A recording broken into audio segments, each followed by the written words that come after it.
नमो बुद्धाय, जय भीम। प्रिय दर्शकों, आज के इस खास एपिसोड में हम आपको दिखाएंगे कि हमारे बौद्ध भाइयों और बहनों ने विदेश में रहते हुए भी कैसे बौद्ध संस्कृति को संजो कर रखा है। हम खासतौर से बात करेंगे उस अद्वितीय परंपरा की जो इंग्लैंड में 42 वर्षों से चल रही है, कठिन चीवर दान की परंपरा। यह परंपरा बौद्ध जीवन का अहम हिस्सा है और हमारे समुदाय ने इसे न सिर्फ जीवित रखा है, बल्कि इसे सम्मान के साथ अगली पीढ़ियों तक पहुंचाया है। चलिए, अब हम जानते हैं कि कैसे ये भाई बहन अपनी संस्कृति को संजीवनी प्रदान कर रहे हैं और बौद्ध धर्म के इस अनमोल धरोहर को संजो कर रखा है, दूर देश में रहकर भी। आइए, साथ मिलकर इन प्रेरणादायक प्रयासों को समझें और सराहें। बने रहिए हमारे साथ इस दिलचस्प यात्रा में। यह कहानी है हमारे उन भारतीय मूल के निवासियों की जो बेहतर भविष्य की तलाश में इंग्लैंड आए। 1969 में इन्हीं साथियों ने डॉक्टर आम्बेडकर मेमोरियल कमेटी की स्थापना की और इंग्लैंड में बौद्ध संस्कृति को नए आकार में स्थापित किया। इन्हीं प्रयासों के तहत एक भव्य बौद्ध विहार का निर्माण किया गया जो आज भंते सम्बून विहार के नाम से जाना जाता है। भंते सम्बून थाई भिक्षु जिन्होंने 35 वर्षों तक भारतीय बौद्ध समुदाय के बीच धम्म का प्रचार किया और सेवा की। भंते सम्बून के मार्गदर्शन में यहाँ के लोग बौद्ध संस्कृति और परंपराओं को अपनाने लगे और अपनी जिंदगी को धम्म के सिद्धांतों पर आधारित कर लिया। यह एक प्रेरणादायक यात्रा है जो दिखाती है कि कैसे बौद्ध धर्म ने विदेश में भी अपनी जड़ें मजबूत की है। अब आइए जानते हैं कठिन चीवर दान के महत्व के बारे में। कठिन चीवर दान का महत्व।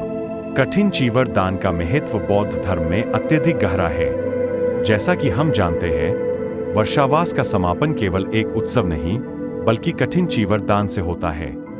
विनय पिटक के अनुसार किसी भी बौद्ध विहार में वर्षावास के लिए कम से कम 3 या 5 भिक्षुओं का होना जरूरी है। वर्षावास के अंत में भिक्षु पावरना आतंरिक शुद्धि करते हैं और फिर यह महत्वपूर्ण दान समारोह आयोजित किया जाता है। विनय पिटक के अनुसार किसी भी बौद्ध विहार में वर्षावास के लिए कम से कम 3 या 5 भिक्षुओं का होना जरूरी है। वर्षावास के अंत में भिक्षु पावरना आतंरिक शुद्धि करते हैं और फिर यह महत्वपूर्ण दान समारोह आयोजित किया जाता है। यह परंपरा बौद्ध जीवन की शुद्धता और त्याग की मिसाल पेश करती है और यही वह क्षण है जब भिक्षु अपने समर्पण और आस्था को दर्शाते हैं। कठिन चीवर दान के दिन बौद्ध विहार में एक खास आयोजन होता है। इस दिन समर्पित परिवार के लिए भिक्षुओं द्वारा सुत्त पाठ किया जाता है जो एक विशेष आशीर्वाद होता है।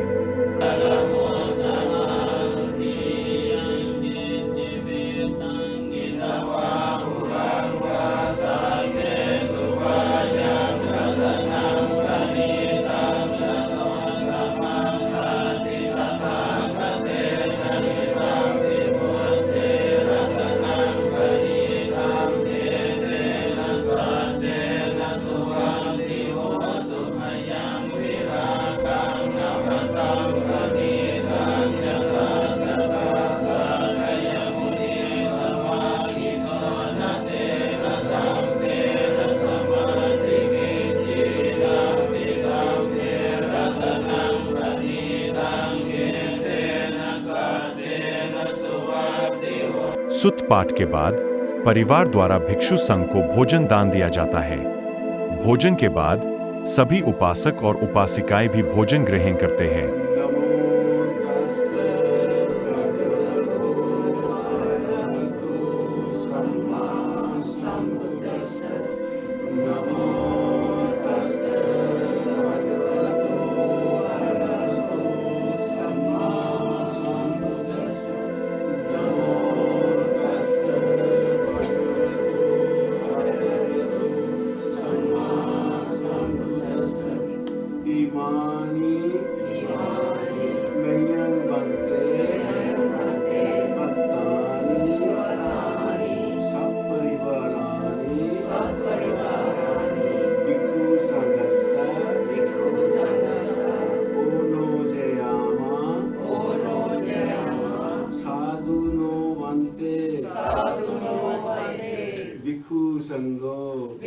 संगो इमानी पत्तानी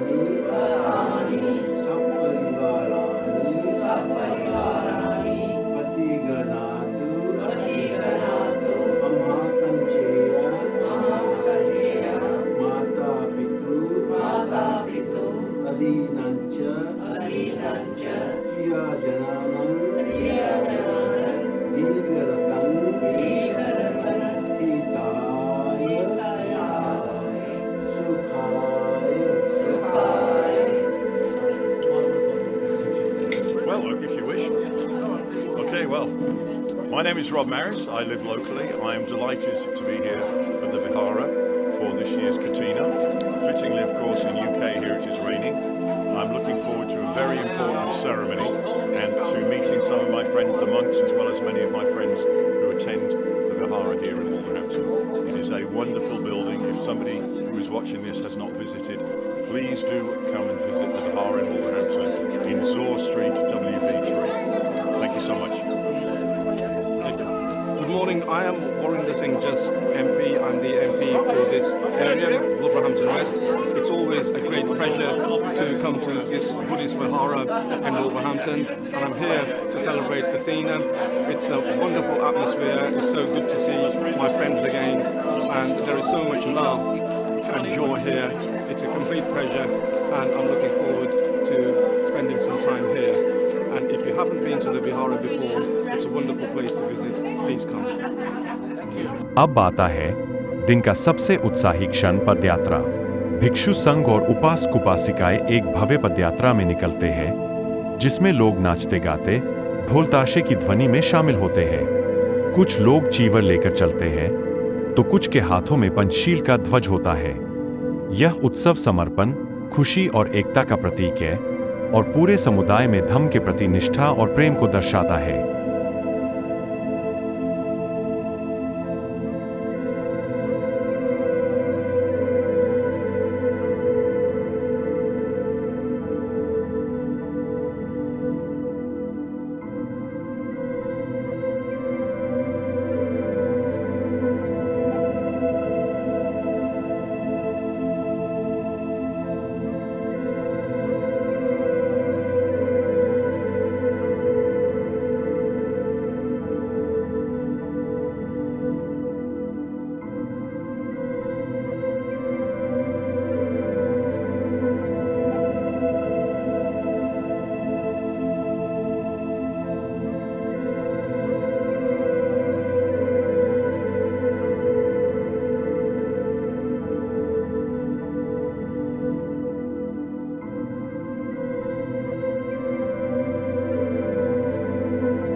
गच्छामि धम्मं शरणं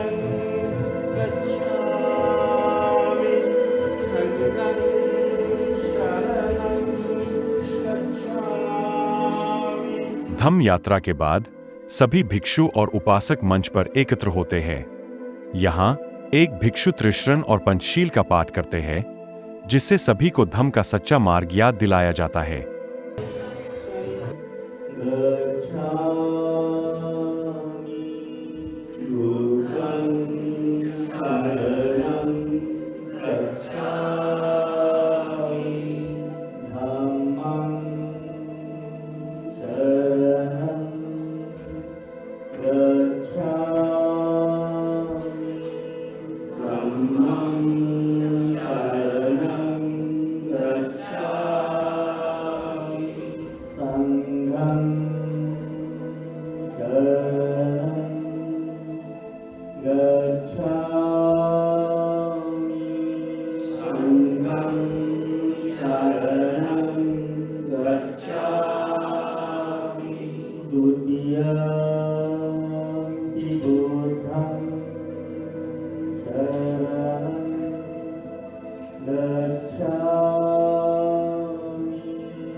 इसके बाद वह परिवार जो कठिन चीवर दान के लिए संघ को वस्त्र अर्पित करता है, उसके द्वारा गाथाएं पढ़कर संघ को चीवर अर्पित किया जाता है।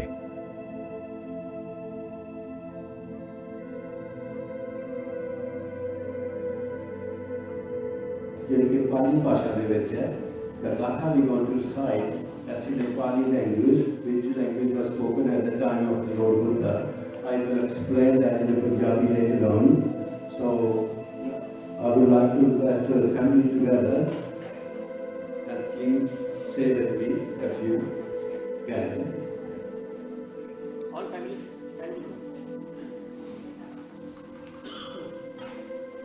Then नमो तस्से भगवते नमोगे तो वो बाद में हमारे बलि बोलूँगा तो तुसी मेरे नाम बोलना जी नमो तस्से भगवतो अरहतो सम्मा सम्बुद्धास्से नमो तस्से भगवतो अरहतो सम्मा सम्बुद्धास्से नमो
जुसेन कठिनं कथारतु अमहाकं दीगरतं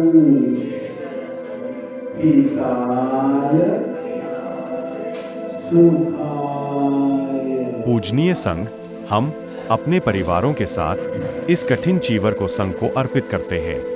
संघ इस कठिन चीवर को इसके सहायक वस्तुएं के साथ स्वीकार करें और इसे स्वीकार करने के बाद संघ इसे बहुजन सुखाय बहुजन हिताय सबके कल्याण हेतु प्रचार और प्रसार करे। प्रथम भिक्षु। आदरणीय संघ, इस वर्ष कठिना चीवर अर्पण कठिनास्माग्गी के रूप में है, एक सामुदायिक अर्पण जिसकी सेवा धम्म उपासक मदन कौल और उसे परिवार और उनके रिश्तेदारों तथा अन्य सभी सदस्यों द्वारा की जाती है। कृपया संघ मेरी बात सुने। इस कठिन चीवर अर्पण के माध्यम से यह समझा जाना चाहिए कि कठिन चीवर किसी विशेष भिक्षु का नहीं है, बल्कि यह आदरणीय संघ का है। संघ को इस बात पर विचार करना चाहिए कठिन चीवर किसे प्राप्त करना चाहिए और इसे कौन पहनना चाहिए। दूसरा भिक्षु। मैंने यह विचार किया है कि पूज्य भंते धम्मनाग ने इसके लिए योग्यता प्राप्त कर ली है।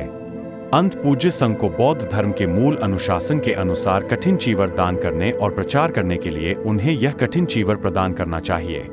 बौद्ध धर्म के अनुशासन के संबंध में भगवान बुद्ध ने संघ को उस भिक्षु को कठिन चीवर देने की अनुमति दी है जो सिद्धांत और अनुशासन में पारंगत हो, जो कठिन चीवर समारोह को ठीक से करने में सक्षम हो। यदि संघ में से कोई भिक्षु मेरे शब्दों से सहमत न हो तो वह नहीं कह सकता है। यदि वह आपसे सहमत है तो कृपया चुप रहें। संघ अब यह संकल्प करे कि हम अब कठिन चीवर का प्रस्ताव और घोषणाओं द्वारा पूज्य भंते धम्मनाग को यह कठिन चीवर प्रदान करते हैं।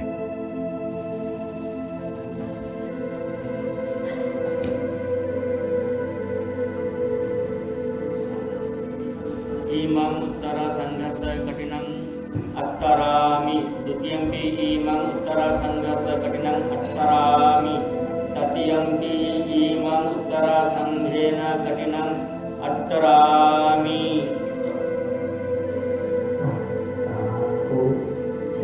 आचरणावसो संघस्य कठिनं कमिको कठिनकारो धनमो तथा आचरणावसो संघस्य कठिनं कमिको कठिनकारो धनमो तथा आचरणावसो संघस्य कठिनं कमिको कठिनकारो धनमो तथा। और फिर संघ अंतिम सहमति के लिए एक साथ साधु शब्द का उच्चारण करे। साधु साधु साधु साधु साधु। प्रिय उपासक और उपासिका, यह हम सबकी परंपरा, हमारी पहचान और हमारे धर्म की सेवा का प्रतीक है। कठिन चीवर दान केवल वस्त्र का दान नहीं है, बल्कि यह हमारी निष्ठा और समर्पण का गहरा प्रतीक है। इस अद्भुत आयोजन का हिस्सा बनकर हम अपने बौद्ध धर्म को सजीव और सशक्त बनाए रखते हैं। समारोह में संघ के भिक्षु देशना देते हैं, जो हमें इस दान की आध्यात्मिक महत्ता समझाते हैं। पहले जो परिवार कठिन चीवर दान की पेशकश करता है, वह सबसे पहले संघ को चीवर दान करता है। फिर सभी बौद्ध अनुयायी भी इस दान का हिस्सा बनते हैं। इन बौद्ध भाई बहनों ने आने वाली पीढ़ी के लिए इस कठिन चीवर दान की परंपरा को जीवित रखने और इसके महत्व को संजोने का संकल्प लिया है। यह परंपरा पीढ़ी दर पीढ़ी माता पिता से बच्चों तक एक अनमोल धरोहर के रूप में पहुंचती है। इस पुण्य का भागीदार बनने के लिए प्रत्येक परिवार को जीवन में कम से कम एक बार इस कठिन चीवर दान की जिम्मेदारी निभानी होती है। यह परंपरा इतनी मजबूत और स्थायी हो चुकी है कि अब वर्ष 2036 तक की बुकिंग हो चुकी है। 2025 में कौन सा परिवार दान करेगा, 2026 में कौन सा, यह पूरी योजना पहले से ही निर्धारित है। यह वही अनुशासन है जो हमें भारत में शायद ही देखने को मिलता है, लेकिन यहाँ इंग्लैंड में हमारे बौद्ध समुदाय ने इसे जीवंत और सशक्त बना दिया है। धम्म के मार्ग पर चलने की इस प्रेरणा और समर्पण के लिए आप सभी को हार्दिक धन्यवाद। उम्मीद है कि यह वीडियो आपके लिए ज्ञानवर्धक और प्रेरणादायक सिद्ध होगा।